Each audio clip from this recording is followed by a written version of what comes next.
الحمدللہ وکفا وسلام علی عباده الذین اصطفى اما بعد. انتہائی محترم اوریدونکو کتونکو 29 جنوری 2024 تے محترمو د پیتنو د ورده د هر طرف نه پیتنی دی خصوصا د سوشل میډیا په ذریعہ باندې مختلفه فتنو سرونه کول او کړی دي چې غزمون مسلمانانو د گمراه کولو کوشش کوي. اکی یو فتنه په دی وخت کې د عبد الله سلفی غیر مقلد دی چې روزانه په یو نه یو مسله باندې د اعتراضات کوي او د خلکو ذهنونو ته شکوک شوبات ورواچي.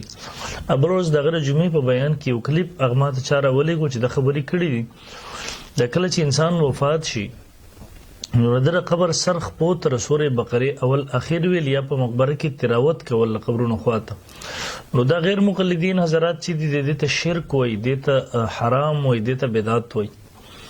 الان کې دا په صحیح احادیث سره ثابت دي. مونږ دا مستحب غنو کړ سړی میت کله دفن شي راغ سرخ پوت رسول بقره اول یا اخیر ویل دا مستحب دي البته ضروری پر واجب نه دي. دی حضراتو طریقه دا ده چې یو خبر د دیو په مزاج نه برابر نو که باغی باندې سل احادیث هم راغلي خو دیو هغه ته بدعت وای دی هغه ته حرام وای. په دغه مسله باندې د بکواس کړل دي نو زر اعظم په دې باندې کوم کتاب هم راغلی 103 دلایل مونږ هغه کې پیش کړی دي. الحمدلله دیو کې جرأت نشته چې دغه جواب وکړي. خو بهرحال دا یو څه تاسو ته پیش کوم. دا زما سره د ټول نه اول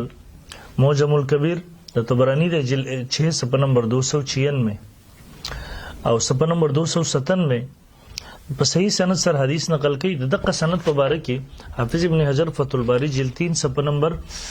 237 کې لیکي د قدیمه په چاپ کې هم د حدیث نقل کړي اخرجه الطبرانی باسناد حسن په حسن سند سره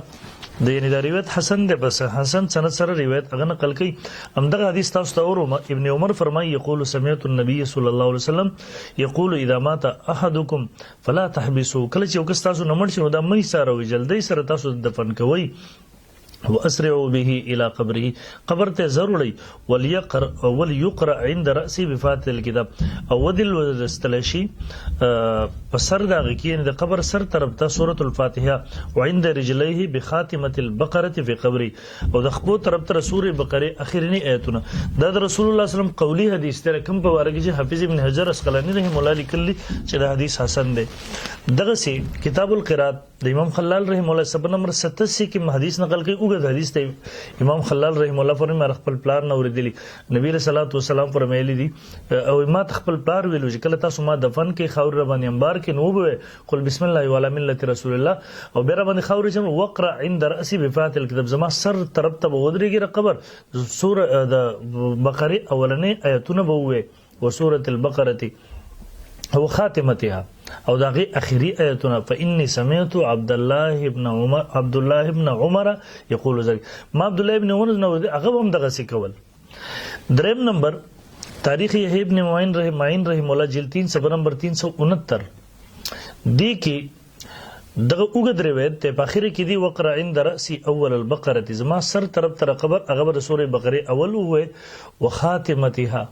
او خاتمه بداغي وې اخر زی بداغي وې. دریم نمبر تاریخ یحیی ابن معین رحم الله جلد 3 صفحه نمبر 379 همدغه وګد روایت نقل کړي د په اخر کې ورته به وقرا عند راس اول البقره زما سر تر قبر سر تبر سوره بقره اول و وخاتمته او اخرنی آیتونه فاني رايت عبد الله ابن عمر يستحب ذلك. ما عبد الله ابن عمر زړه هغه به مستحب ګڼل هغه به خور کول خو خول به. سلونم نمبر د زما سره مغنی د ابن قدامه رحم الله دا د دې جیل نمبر دی 3 صفحه نمبر 324 تا وګد روایت تر امام احمد بن حنبل رحم الله په باره کې او د یو لوی عظیم محدث دی. علی ابن موسی رحم الله فرمایي وې د امام احمد بن حنبل رحم الله امام ابن قدامه رحم الله سره په یو جنازه کې شریکوم کله چې میت دفن شو نو جلس رجل ضرير یو نابینا سړی کېناستو یقرأ عند القبر چغره قرات خواته تلاوت کو قرات کو فقال له احمد يا هذا امام بن حنبل ورته فرمایل اے پلان کیا ان القرات عند القبر بدعت قرات د قبر په خوا کې دا بدعت ته فلما خرجنا من المقابر دی هر کله چې موږ راووتو قبرونو مقبرینه قال محمد بن قدامه محمد بن قدامه امام بن حنبل رحمه الله تعالی یا ابا عبد الله ما تقول في مبشر الحلبي مبشر الحلبي بارک سبه قال ثقه والثقه قال اكتبت عنه هغه ورته تاسو څه لیکلي دي اكتبت عنه شین سره روایت دي نقل کړي دي لیکلي دي قال نعم ویلاو قال فاخبرني مبشر عن عبد الرحمن عن ابي ما ته خبر را کړه مبشر هغه عبد الرحمن روایت کوي خپل پلان نه انه اوصى اذا دفن يقرا عند راسه هغه وصیت کړو د چې کله هغه دفن کړی شي نو دا چې قرات وشي دا چې ولوستل شي عند راسي بفاتحه البقره وخاتمتها په سر د غیر بقره اولنې او اخرنې ایتونه د غیخ بو تر قال سمعت ابن عمر ما اوریدل د ابن عمر نه یوصي بذلك چې په دې وصیت کوو تاکید به کوو خلکو چې دغه څه وکړي فقال له احمد فرجع فقل للرجل يقرا امام عمل رحم الله چې دا واوریدله ورته واپس چا سړی ته وای چې قرات وکي ګوري امام بن حنبل امام ابن قدامه رحم الله په جنازه کې شریک دي یو کس هغه قرات شروع کو خبر ته امام بن حنبل رحم الله ته فرمایل ول دا خو بدعت ته مکوا نو د صحابي ورته غریبت په سند سره ذکر کو نو دی ورته لاړ شاکسته وای چې قرات شروع کی پورا کوئی عزت نو په دې خلکو کې عزت دی ته زر روایت موخه خود دی په ذهن په ضمیر نه منی هغه نفس نه منی انکار کې بدعت ورته حرام ورته دغه کتاب القرات عند القبور صفحه نمبر 2 باندې عطا ابن ابي رباح مکی هغه فرمایي سمعت ابن عمر قال سمعت النبي صلى الله عليه وسلم اذا مات احدكم دغه وګد روایت نقل کوي به تاسو قبر سرخ پوتره سوره بقره اول اخر وای دغه سي یو بل روایت ته مسر احمد جن نمبر 5 صفحه نمبر 3 236 ته ما سره دی کوم رسول الله صلی الله علیه وسلم باقاعده حکم کړی دی نبی رسول الله خالد ابن یسار ورته قال نبی صلی الله علیه وسلم اقرأوا یاسین علی موتکم تاسو سورۃ یاسین ولې په خپل مړو باندې نو موږ خیال خبر دی قبرونو کې قبرونو نباری رسول الله صلی الله علیه وسلم التر سورۃ یاسین ویلو حکم کړی دغه سی تلخیص کې امام نے حجر رحم الله نقل کی نبی اسلام پر من دخل المقابر سوق چې مقبره ته داخل شو فقرا سورۃ یاسین فقرا سورۃ یاسین اول وستو خفف عنهم یوم یزید وداغه نه بعد تخفیف را واستش په دغه ورځ په عذاب کې دی قبرونو والونه وکانه له بقدر من فيه حسنات او دا وون کې لپاره به څومره دلته خلک دي دغه په قدر در لپاره باندې کوي ولیکلش دغه شرح الصدور دغه سي مرقات د زما سره د پروت دی د جیل 4 صفحه 173 کې دی ابو هريره فرمایي څوک چې مقبره ته لاړو او سورې فاتحه او تکاسر ویل د تلاوت لړو مقبره کې دنه قبرونو خاطر نو کانو شفاء الى الله تعالی د مړي با چې کوم بکې نه کان دي در لپاره به سفارشان ته الله تبارک سفارش وو کې سفارشان بشیر در لپاره درن کتاب القرات صفحه نمبر 89 کې شابی فرمای قال كانت الانصار انصار اذا مات لهم الميت کله چې بردی یو کس مړ شو اختلافو الى قبر دی به قبر ته ورتللا يقرؤون عنده القران د دې خواته به قران تلاوت کو قران به ورته وي د مقبره تل قبر خواته به تلاوت کو او دا حضرات وي دا بدعت دغه سی کتاب القرات صفحه نمبر 2 کې حسن ابن صبا فرمای سألت الشافعي عن القراءة عند القبور فقال لا باس امام شافعي مولانا ما تبوسو چې قبرونو خواته قرات کول سو کوم لري اما ته چې سبق بګین شتره کول شي او امام نووي رحم الله خو په باقاعده باب لګول دي دا ریاض الصالحین کې امام نووي رحم باب لګول چې قبر خواته تلاوت کول مستحب دي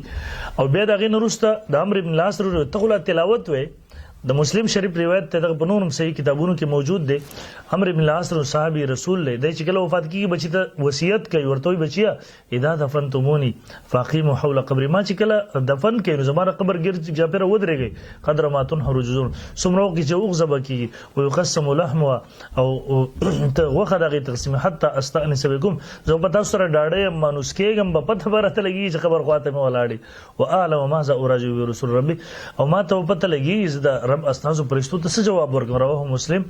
در امام مسلم او بین غل قال الشافعي رحمه الله ويستحب ان يقرا عنده شيء من القران مستحب د جره قبر په خوا کې هغه سیس ولوستل شي د قران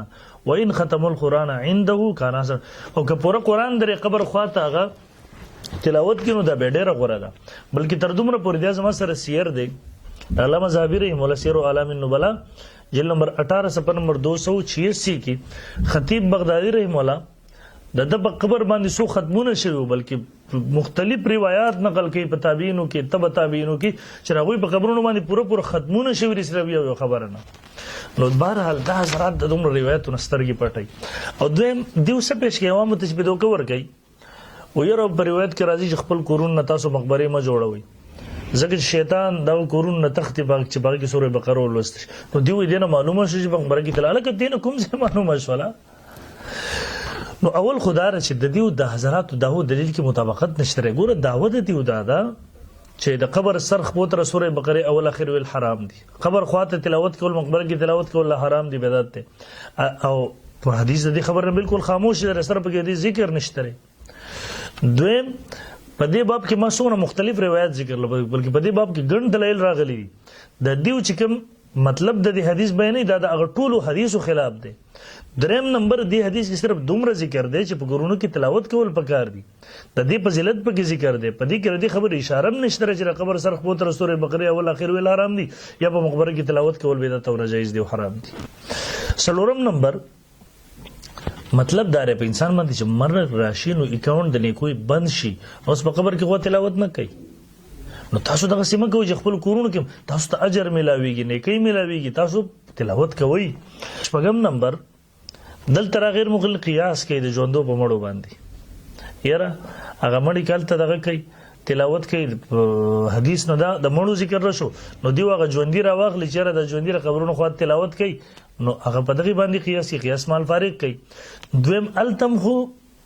مقبرو کې تلاوت ته دلته په روایت کې حرام یا ناجایز یا بدعت نه دی ویل شوی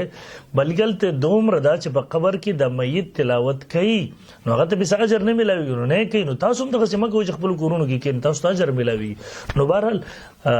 دغه حدیث کې مدي دوکور کوي نو بهرحال حدیث کې دغه بیخي یو دلیل په دې موضوع د حضرت نه لري صرف دوکي ور کوي اخو عقلي خبري نو بهرحال مونږ ضروري نه غنو پر واجب نه غنو البته استحباب تر حد پورې قایلیو او په دې باندې ګڼ دلایل ستره الحمدلله زموږ لګرو ته وایم چې غیر مقلد وسوسو نه ځانو ساتي جزاکم الله خیر